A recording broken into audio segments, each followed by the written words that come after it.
เอาบรรยากาศตามท้องไร่ท้องนาไปฝากคนอยู่ในเมืองพี่น้องเอ้ยผู้ใดที่ไปเฮ็ดงานอยู่ในเมืองในกรุงนี่ปลาซิวปลาสร้อยพี่น้องเอ้ยบ้านเฮาก็ซ้ำบ้านเฮานี่แหละกินง่ายอยู่ง่ายโมมีอย่างเขาก็ไปเลี้ยงงัวเลี้ยงควายก็ชอกวิทย์เอาปลาน้อยนี่แหละไปเอาะไปกินกันกินง่ายอยู่ง่ายพี่น้องเอ้ยฝากถึงผู้ที่ไปสู้งานในเมืองใหญ่เด้ออยู่กรุงเทพกรุงไทยหรือว่าอยู่ต่างประเทศบรรยากาศบ้านเฮา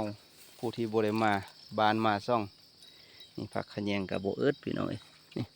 น้องบรรยากาศท้องไร่ท้องนานี่มีหยังขึ้นนำตามท้องไร่ท้องนาเก็บไปกินเบิดนี่ผักขะแยงหอมๆพี่น้องงามผู้ใดอยู่เฮ็ดเวียกในเมืองในกรุงคิดฮอดบ้านก็เบิ่งคลิปนี่เด้อเพื่อเศร้าคิดฮอดบ้านนี่ปลาน้อยยุบนี่ผักนี่ก็เป็นจิ้นนี่นะผักเฮาห้องผักบีเอี้ยน